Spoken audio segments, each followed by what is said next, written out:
అభ్యుదయ కవి మహాకవి శ్రీశ్రీ హింసరచన ధ్వంసరచన అంటూ ఆయన ఏనాడో గొంతెత్తారు.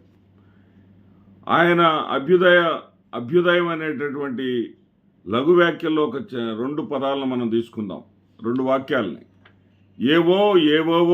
ఏవేవో ఘోషలు వినబడుతున్నాయి, గుండెలు విడిపోతున్నాయి, ఎవరెవరో తల విరబోసుకు నగ్నంగా నర్తిస్తున్నారు, భయోద్విగ్నంగా వర్తిస్తున్నారు అన్నాడు ఆయన. అంటే నగ్నంగా అసలు మనం ఏ భాష మాట్లాడుతున్నాం? ఒక వైఎస్ఆర్సీపీ వాళ్ళు మాట్లాడితేనే దాన్ని బూతుగా పరిగణిస్తారు. మన వాళ్ళు మాట్లాడితే అవి సుభాషితాలు అయిపోతాయి, బూతు కాస్త సుభాషితం అయిపోతుంది. ఎంత దారుణంగా ఉందంటే పరిస్థితి, వైఎస్ఆర్సీపీకి చెందినటువంటి చాలా చిన్నవాళ్ళని, చాలా అమాయకులని మనం అనకూడదు, ఎందుకంటే వారి యొక్క స్థాయి మధ్యతరగతి వారిని దాదాపు 49 మందిని అరెస్టు చేసి వాళ్ళని నానా హింసలు, చిత్రహింసలు పెడుతున్నారే, ఇది హింసరచన ధ్వంసరచన కోసం కాదా? రాష్ట్రాన్ని అలజడికి గురి చేయటం కోసం కాదా? రాష్ట్రంలో కూటమి ప్రభుత్వం గురించి ఎవరైనా సరే ఏదైనా మాట్లాడాలి అంటే, బయటకు రావాలి అంటే భయపడే విధంగా భయోత్పాతాన్ని సృష్టించడానికి కాదా? మరి మీరిచ్చినటువంటి భరోసా వల్ల కాదా కూటమి పార్టీలకు చెందినటువంటి అధికార ప్రతినిధులు సభ్య సమాజం చేదరించుకునేలాగా, అసహ్యించుకునేలాగా మాట్లాడుతుంది, బరితెగించి మాట్లాడగలుగుతుంది? రాయపాటి అరుణ అధికార ప్రతినిధి, జనసేన పార్టీ అధికార ప్రతినిధి, పవన్ కళ్యాణ్ గారి చేత జనసేన అధికార ప్రతినిధి హోదాని పొందినటువంటి వ్యక్తి. ఆవిడ ఇప్పుడు సోషల్ మీడియాలో వ్యక్తిత్వ హననానికి పాల్పడ్డారని, ఇబ్బందికరమైనటువంటి వ్యాఖ్యలు చేస్తూ ఉన్నారని, మరి సెలబ్రిటీల యొక్క గౌరవ మర్యాదలను మీద దాడి చేస్తున్నారని చెప్పేసి వైసీపీకి చెందిన వాళ్ళని అరెస్టులు చేశారు. 680 మందికి పైగా నోటీసులు ఇచ్చారు. 147 మంది మీద కేసులు నమోదు చేశారు. 49 మందిని అరెస్ట్ చేసి స్టేషన్ల చుట్టూ తిప్పుతూ ఉన్నారు. అంటే బూతులు అనేది ఒక వర్గం వాళ్ళు మాట్లాడకూడదు, లేదా ఒక పార్టీ వాళ్ళు మాట్లాడకూడదు, జనసేన వాళ్ళు మాట్లాడవచ్చు, భారతీయ జనతా పార్టీ వాళ్ళు మాట్లాడవచ్చు, తెలుగుదేశం పార్టీ వాళ్ళు మాట్లాడవచ్చు అని లైసెన్స్ ఏమన్నా ఇచ్చేశారా? మీరు లైసెన్స్ ఇవ్వకపోతే రాయపాటి అరుణ డిబేట్లో నీచాతి నీచమైనటువంటి, అది బూతు వినడానికి బూతు కాకపోవచ్చు, బూతు కన్నా ప్రమాదకరమైనటువంటి భాష, బూతు కన్నా తుచ్చమైనటువంటి భాష, బూతు కన్నా అసహ్యమైనటువంటి భాషను ఆవిడ ఉపయోగించారు. ఆవిడ అన్న మాటలు నేను మళ్ళీ చెప్పాల్సినటువంటి పని లేదు. ఆవిడ అన్న మాటలు బాగానే వైరల్ అయినాయి. జగన్మోహన్ రెడ్డి గారి పుట్టుక గురించి, వాళ్ళ బిడ్డల పుట్టుక గురించి మాట్లాడింది ఆవిడ. అదేవిధంగా జగన్మోహన్ రెడ్డి గారు వివాహేతర సంబంధాల గురించి కూడా మాట్లాడింది ఆవిడ. ఎవడేదో బొక్కలో నుంచో సందులో నుంచో చూసినట్టుగా. ఎంత దారుణం అంటే, ఆ విధంగా మాట్లాడితే ఆ ఛానల్ వాళ్ళు దానికి పెట్టినటువంటి థంబ్నెయిల్ చూస్తే వీళ్ళకి కూటమి ప్రభుత్వం లైసెన్స్ ఇచ్చేసింది అనిపిస్తూ ఉంది. వాళ్ళు పెట్టినటువంటి థంబ్నెయిల్ ఏంటంటే, అదే డిబేట్లో శేఖర్ రెడ్డి అనే అతను వైఎస్ఆర్సీపీ నుంచి పాల్గొన్నాడు. అతను రెడ్డి గారు కాబట్టి రెచ్చగొట్టిన రెడ్డి, రఫ్ఫాడించిన రాయపాటి అరుణ, ఇదండి వాళ్ళు పెట్టింది. అంటే కనీసం డిబేట్ని కండక్ట్ చేసిన వాళ్ళకు కూడా కనీస పశ్చాత్తాపం కానీ సరైన భాష వాడలేదని కానీ ఇటువంటి దుర్మార్గ భాష వాడిందేంటి ఈ అమ్మాయి అని కానీ వాళ్ళకు కూడా కొంచెం కూడా ఇంగిత జ్ఞానం లేనే లేదు. అంటే ఆవిడ దుర్మార్గంగా పుట్టుక గురించి మాట్లాడితే, మాజీ ముఖ్యమంత్రి పుట్టుక గురించి మాట్లాడితే, అభంశుభం తెలియనటువంటి ఆయన పిల్లల పుట్టుక గురించి మాట్లాడితే, మాజీ ముఖ్యమంత్రి క్యారెక్టర్ని అసాసినేట్ చేస్తూ వ్యక్తిత్వ హననాన్ని చేస్తూ వివాహేతర సంబంధాలను అంటగడితే మరి ఆవిడను క్షమించి వేయాలి, ఆవిడను వదిలివేయాలి. ఆవిడ చేసింది తప్పు కాదు, ఆవిడ మాట్లాడినవి సుభాషితాలు, ఆవిడ మాట్లాడినవి వేదవాక్యాలు, ఆవిడ మాట్లాడినవి శ్రవణానందకరమైనటువంటి పదాలు. ఆవిడని జైలు పలకాల. ఇదెక్కడి రాజ్యాంగం అండి? ఇదెక్కడి పరిస్థితి అండి? ఇదేనా రెడ్ బుక్ రాజ్యాంగం అంటే? మరి ఆవిడకి మీద చర్య తీసుకోరా మీరు? రాయపాటి అరుణకి ఆవిడకి వివాహం అయిందో లేదో నాకు తెలియదు.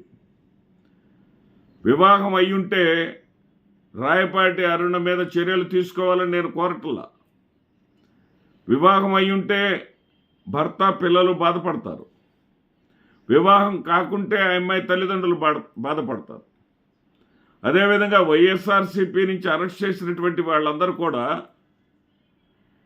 వాళ్ళ మనోభావాలు కూడా ఇలాగే ఉంటాయి కదా, వాళ్ళ అభిప్రాయాలు కూడా ఇలాగే ఉంటాయి కదా. వాళ్ళు కూడా మనుషులే కదా, వాళ్ళు కూడా సగటు జీవులే కదా. అందరూ కూడా మధ్యతరగతి వాళ్ళే. ఎవరు కూడా విలాసవంతమైనటువంటి జీవితాన్ని అనుభవించేవాళ్ళు కాదు.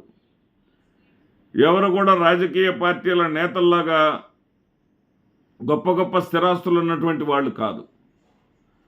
వాళ్ళ కాళ్ళ మీద వాళ్ళు నిలబడి జీవితాన్ని వెళ్లదీస్తున్నటువంటి అభాగ్యులు వాళ్ళందరూ. మరి అటువంటి వాళ్ళని అరెస్టు చేసి జైళ్ళ చుట్టూ స్టేషన్ల చుట్టూ తిప్పుతున్నారే, ఒకరికొక న్యాయం మరొకరికొక న్యాయమా? రాయపాటి అరుణ గారిని అరెస్టు చేయమని నేను చెప్పట్లా, కానీ ఈ దుర్మార్గపు చేష్టలు, ఎందుకంటే ఏదైనా సరే ఆవేశంలో వచ్చినటువంటి మాటలకు 41 నోటీసులు ఇచ్చి హెచ్చరికలు జారీ చేసి వదిలివేస్తారు. ఎప్పుడైతే ఒక నోటీసు హెచ్చరిక వచ్చిన వెంటనే వాళ్ళు తప్పును ఒప్పుకొని అలాంటి జీవితంలో మళ్ళీ ముందు జరగకుండా చేసుకుంటారు. మరి అలాంటి క్షమాగుణం మీ దగ్గర లేదా? భారతీయ జనతా పార్టీ వాళ్ళ దగ్గర కానీ, తెలుగుదేశం పార్టీ వాళ్ళ దగ్గర కానీ, జనసేన పార్టీ వాళ్ళని కానీ ఎదుటి వాళ్ళని క్షమించేటటువంటి గుణం లేదా? మీరు అన్నారు కదా, ఒక మహిళ, ప్రతి ఒక్క మహిళ యొక్క గౌరవాన్ని కాపాడాలి, మహిళల గురించి ఎవరైనా సరే నోరెత్తితే నార తీసి తాట తీస్తానని చెప్పేసి పవన్ కళ్యాణ్ గారు, ఈ రాష్ట్రంలోని ప్రతి ఒక్క మహిళను గౌరవ మర్యాదలను కాపాడేటటువంటి బాధ్యత నాది అని చంద్రబాబు నాయుడు గారు, మరి ఆడపిల్లలు సంతోషంగా ఉండేలాగా, ఆడపిల్లలు వికాసవంతంగా ఉండేలాగా చూసుకుంటామని లోకేష్ గారు చెప్తా ఉన్నారు కదా. మాజీ ముఖ్యమంత్రి గారి బిడ్డల పుట్టుక గురించి మాట్లాడితే ఆడపిల్లను అవమానించినట్టు కాదా? వాళ్ళు ఆడపిల్లలు కాదా? ఆడపిల్లల్లో ఏమన్నా విభజన రేఖ ఉందా? ఆ ఆడపిల్లలు వేరు, ఈ ఆడపిల్లలు వేరు అనేటటువంటి రేఖ ఏమన్నా ఉందా? అంటే జగన్మోహన్ రెడ్డి గారి కుటుంబాన్ని ఏ విధంగానైనా సరే ఏడిపించవచ్చు, విమర్శించవచ్చు, అవి మీకన్నీ కూడా శ్రవణానందకరంగా వినపడతాయా? వర్రా రవీంద్రారెడ్డి తను పెట్టని పోస్టులను తన పేరు చేత ఫేక్ అకౌంట్లు సృష్టించి తనేదో వైఎస్ఆర్ కుటుంబాన్ని తిట్టారని చెప్పేసి మీరు ప్రొజెక్ట్ చేయటం న్యాయమేనా? ఇంటూరు రవికిరణ్ ప్రతి దానికి అతన్ని ఎన్ని అరెస్టులు చేస్తారు, ఎన్ని చోట్ల తిప్పుతారు, ఎన్ని స్టేషన్లు తిప్పుతారు? ఒకసారి తగిలితే ఎదురు దెబ్బ, పదే పదే తగిలితే రాటు తేలుతారు ఎవరైనా సరే. ఇంటూరు రవికిరణ్ మీరు చెప్పేది వింటారేక? ఇంటూరు రవికిరణ్ తన జీవితంలో తను ఎదుర్కొన్నటువంటి ఈ బాధలు, ఈ కష్టాలు, నష్టాలు చూసిన తర్వాత పోనీ పోనీ పోతే పోనీ, కష్టాలు నష్టాలు పోతే పోనీ, రాని రాని వస్తే రాని, కష్టాలు నష్టాలు రాని రాని అనుకుంటాడు కదా. ఆ రకంగా తయారు చేస్తారా? జైళ్లల్లో కూడా మార్పు కోరుకుంటారు. జైల్లో ఎందుకు వేస్తారు ఒక వ్యక్తిని? మార్పు కోసం. మార్పు వచ్చిన తర్వాత వదిలేస్తారు కదా. మరి శ్రీరెడ్డి క్షమించమని లోకేష్ గారిని లేఖల మీద లేఖలు రాస్తా ఉంది కదా. శ్రీరెడ్డి కూడా మహిళే కదా. శ్రీరెడ్డి రాసినటువంటి లేఖలకు ట్విట్టర్లో నేరుగా విద్యాశాఖ మంత్రి లోకేష్ గారికి రాస్తా ఉంటే కనీసం సమాధానం చెప్పరా? స్పందించరా? అదే వైఎస్ఆర్సీపీకి చెందినటువంటి నేతలైతే జగన్మోహన్ రెడ్డి గారో భారతిరెడ్డి గారు అయితే ఇంత దుర్మార్గంగా, ఇంత కర్కశంగా ఉంటారా? ఉండరనేది నా యొక్క అభిప్రాయం. నేను క్షమించట్లా రాయపాటి అరుణని, కానీ ప్రజలందరూ కూడా ఇటువంటి వాటిని రెచ్చగొట్టకూడదు, ఇటువంటి వాటిని ఎంకరేజ్ చేయకూడదు, ఇటువంటి వాటిని ప్రోత్సహించకూడదు. ప్రభుత్వాలు కూడా హెచ్చరికలు విడుదల చేసి వదిలేయాలి అని చెప్పేసి కోరుకుంటా ఉన్నారు.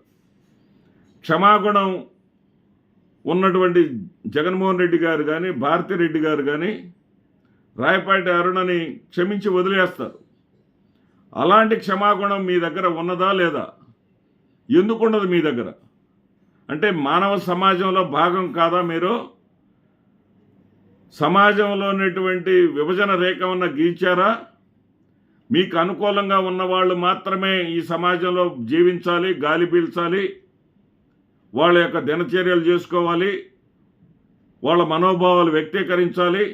మీకు వ్యతిరేకంగా ఉన్న వాళ్ళు ఎవ్వరు కూడా మాట్లాడటానికి వీల్లేదు, నోరు తెరవటానికి వీల్లేదు అని చెప్పేసి ఏమన్నా కండిషన్ మీరు ఏమైనా పెట్టుకున్నారా? ఇది దుర్మార్గం కాదా? ఇది నీచం కాదా? ఇది అప్రజాస్వామికం కాదా? ఇది అణచవేత కాదా? దయచేసి వేడుకుంటున్నాను ఈ కూటమి ప్రభుత్వాన్ని, వైఎస్ఆర్సీపీ కోసం పనిచేసినటువంటి యువతని, కుర్రవాళ్ళని, అట్లాగే యువకులైనటువంటి అమ్మాయిలని, వాళ్ళందరినీ కూడా క్షమించి వదిలివేయండి. రాయపాటి అరుణ చేసినటువంటి వ్యాఖ్యల కన్నా నీచమైనటువంటి వ్యాఖ్యలేం కాదవి. రాయపాటి అరుణ చేసినటువంటి బూతుల కన్నా బూతులేం కాదవి. ఒక్కసారి మీరు ఆలోచించండి. ప్రజలందరికీ కూడా సమన్యాయం చేయండి, ప్రజాహితమైనటువంటి పరిపాలన చేయండి, ప్రజల మెప్పు పొందండి, మరొకసారి అధికారంలోకి రండి. ఎవ్వరికి వచ్చిన నష్టమే లేదు.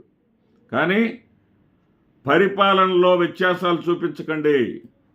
అంబేద్కర్ రాజ్యాంగం బదులుగా రెడ్ బుక్ రాజ్యాంగాన్ని అమలు చేయకండి.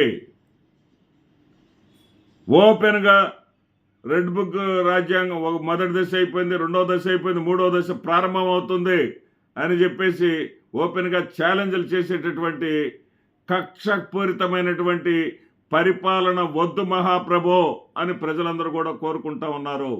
ఈ విషయం మరి కూటమి నేతల దృష్టికి వచ్చిందో లేదో, అందుకే అనేక మంది మాలాంటి వాళ్ళం పదే పదే ఈ విషయంపై సూచనలు చేయవలసి వస్తూ ఉంది. మా సూచనలను పాటిస్తారని, సూచనలను పరిగణలోకి తీసుకుంటారని ఆశిస్తూ సెలవు తీసుకుంటాం.